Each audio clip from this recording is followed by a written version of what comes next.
Hello everyone. इस video lecture में हम ग्रोथ और डेवलपमेंट की बात करेंगे और साथ ही साथ डेवलपमेंट को मेजर करने के लिए एक बहुत ही इम्पोर्टेंट इंडेक्स की बात करेंगे, that is human development index. तो जब भी हम इकोनॉमिक्स की बात करते हैं, so the most common term use is growth and उसी के साथ साथ डेवलपमेंट एक बहुत ही कॉमन टर्म यूज है।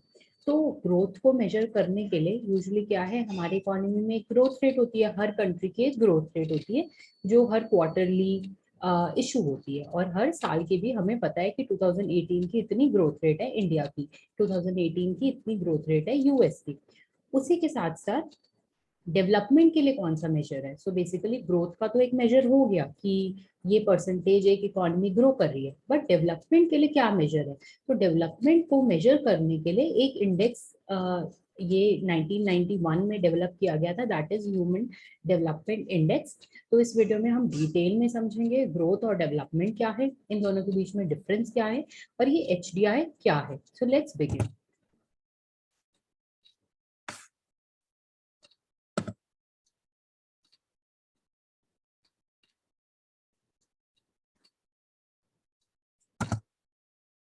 जब हम ग्रोथ की बात कर रहे हैं तो यूजुअली हम किस चीज की ग्रोथ की बात कर रहे हैं? जो ग्रोथ रेट्स पब्लिश होते हैं वो किस चीज की ग्रोथ है? वो हमारे नेशनल इनकम की ग्रोथ है। और ये जब भी हम ग्रोथ की बात कर रहे हैं इसमें नंबर्स इन्वॉल्व है। नंबर्स मतलब हाँ, आप क्वांटिफाई कर सकते हो कि आपकी जो इकोनॉमी की नेशनल इनकम है, नेशनल इनकम मतलब जो सब रेजिडेंट्स की जो इनकम है टोटल करके, वो कितने परसेंट से ग्रो करी है। तो यानी कि ग्रोथ जो है वो एक नंबर से आप पता लगा सकते हैं कि इतनी इकोनॉमी की ग्रोथ हुई है। तो सपोज कीजिए एक पर्सन की इनकम 5 रुपीज है और नेक्स्ट मंथ उसकी इनकम 10 रुपीज होती है, तो उसकी इनकम में कितना बढ़ाव हुआ है, कितना ग्रोथ हुई है, दैट इज 100%। तो 100% उसकी इनकम का ग्रोथ रेट है। उसी तरह अगर 2017 में एक इकोनॉमी का जीडीपी यानी कि उसका जो इनकम थी, नेशनल इनकम थी, सपोज $8 ट्रिलियन थी और 2018 में $9 ट्रिलियन थी। अब आप ग्रोथ रेट का फॉर्मूला निकाल के, यानी टोटल तो इसमें 1 ट्रिलियन का चेंज आया, पर इसको अगर मैं परसेंटेज में चेंज कर दूं तो 12.5% से यहाँ आपकी जो इकोनॉमी है वो ग्रो करी है। तो बेसिकली जो नेशनल इनकम में इंक्रीज होता है उसको उसकी परसेंटेज में निकाल दूं तो वो एक इकोनॉमी की ग्रोथ रेट होती है। और ये सिंपली एक नंबर से हम रिप्रेजेंट कर सकते हैं। ये यूजुअली क्वार्टरली जो है हर हमारी कंट्री में रिपोर्ट होती है, Q1 Q2 की ग्रोथ रेट जो है ये पब्लिश होती रहती है। सो नेक्स्ट हम देखते हैं कि इस ग्रोथ और डेवलपमेंट में फर्क है। तो जब भी हम डेवलपमेंट की बात करते हैं, डेवलपमेंट का मतलब एक इकोनॉमी का एजुकेशन सिस्टम कैसा है, उसकी हेल्थ कैसी है, उसका इंफ्रास्ट्रक्चर उसकी रोड्स कैसी है, उसका कम्युनिकेशन नेटवर्क कैसा है, उसकी सैनिटेशन फैसिलिटीज कैसी है, उसका वाटर सीवेज कैसा है। तो ये सब पार्ट जो है वो डेवलपमेंट में आ जाते हैं। तो 1970 से पहले क्या था कि हम बोलते थे कि इकोनॉमी की ग्रोथ हो रही है तो डेवलपमेंट हो रही है। क्यों? नेचुरली सी बात है, अगर इनकम बढ़ रही है तो गवर्नमेंट या प्राइवेट सेक्टर उसको एजुकेशन में स्पेंड करेगा, हेल्थ में स्पेंड करेगा, और फिर नेचुरली एक इकोनॉमी की इनकम बढ़ जाएगी। तो ग्रोथ हो रही है तो यानी डेवलपमेंट भी हो रही है। लेकिन हमने ये नोटिस करा ऐसा नहीं हो रहा। सो बेसिकली जैसे जैसे इंडिपेंडेंस के बाद ग्रोथ हो रही थी इकोनॉमी की, हमने नोटिस करा कि डेवलपमेंट नहीं हो रही। कि हालांकि नेशनल इनकम तो बढ़ रही है, बट उससे क्या हो रहा है कि अभी तक हमारी इकोनॉमी की या तो पूरे वर्ल्ड इकोनॉमी की ऐसा नहीं है कि ग्रोथ हो रही है तो उनकी एजुकेशन अच्छी है, उनका हेल्थ अच्छा है, उनका इंफ्रास्ट्रक्चर अच्छा है। और ऐसा भी था कि कुछ इकोनॉमीज की ग्रोथ रेट कम था बट उनकी ये फैसिलिटीज बहुत अच्छी थी, एजुकेशन, हेल्थ और इंफ्रास्ट्रक्चर। तो इसका मतलब ये डिफरेंस अराइज हो गया कि ग्रोथ और डेवलपमेंट के कंसेप्ट में काफी फर्क है। और ग्रोथ का मतलब ये नहीं है कि डेवलपमेंट होगी होगी। और तो फिर डेवलपमेंट के लिए यानी हमें डिफरेंट चीजों को पिक्चर में लाना पड़ेगा। तो बेसिकली ग्रोथ तो आपको ग्रोथ रेट से मेजर हो गई, लेकिन हम डेवलपमेंट को, अच्छी रोड्स हैं, अच्छी एजुकेशन फैसिलिटी है, ये कैसे मेजर करोगे? तो उसके लिए एक इंडेक्स की जरूरत थी। तो उसी के साथ अमर्त्य सेन आते हैं और ये एक कैपेबिलिटी अप्रोच लेकर आते हैं। तो इन्होंने बहुत ही नॉवल बात कही थी इस कैपेबिलिटी अप्रोच में। उन्होंने बोला कि अगर जो हेल्थ है, हेल्थ फैसिलिटीज अगर गवर्नमेंट प्रोवाइड भी कर रही है तो उसमें क्या है कि अगर एक हैंडीकैप पर्सन और एक नॉर्मल पर्सन है, तो हो सकता है कि एक जो हैंडीकैप पर्सन है वो सेम इनकम से और सेम फैसिलिटीज को एंजॉय ना कर पाए क्योंकि वो हैंडीकैप है। तो यानी कि डेवलपमेंट तो तब होगी ना जब हम उस हैंडीकैप को का भी ध्यान रख के ग्रोथ हो, मतलब कि ग्रोथ ऐसी ना हो कि उस हैंडीकैप का ध्यान ना रखा जाए। बेसिकली जब आप हॉस्पिटल्स बना रहे हैं या जब ऑफिसर्स बना रहे हैं तो आपने देखा होगा कि कोई भी हैंडीकैप पर्सन है उसके स्टेयर्स चढ़ने के लिए देयर इज डिफरेंट फैसिलिटीज। तो ये चीज क्यों करी गई? अब सिर्फ हॉस्पिटल बनाने से हमारी डेवलपमेंट नहीं हो रही, लेकिन जब हम गवर्नमेंट हैंडीकैप लोगों का भी ध्यान रख रही है तो ये क्या है, हमारी डेवलपमेंट का एक पार्ट है।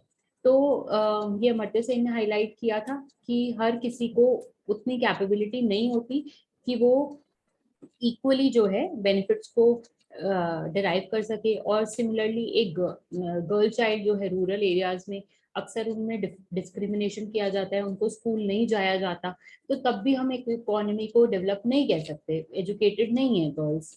तो इसलिए हम नहीं कह सकते कि इकोनॉमी की डेवलपमेंट है। हो सकता है एक हाउस होल्ड बहुत ही रिच हो बट वहाँ विमेन को फ्रीडम नहीं है, कुछ तरह का डिस्क्रिमिनेशन है वहाँ पर, तो ये डेवलपमेंट नहीं है। तो यहाँ पर जब डेवलपमेंट और ग्रोथ के कंसेप्ट में डिफरेंस आ रहा था तो अमर्त्य सेन आते हैं और अपनी कैपेबिलिटी अप्रोच देते हैं कि कैसे ग्रोथ और डेवलपमेंट में क्या फर्क है और कैसे डेवलपमेंट को मेजर करा जाए। तो इन्हीं के कंसेप्ट को लेके चलते हुए, और महबूब उल हक थे उनके साथ अमर्त्य सेन ने ही मिलकर ये एचडीआई जो था फॉर्मुलेट किया था, 1991 में फॉर्मुलेट हुआ था ये।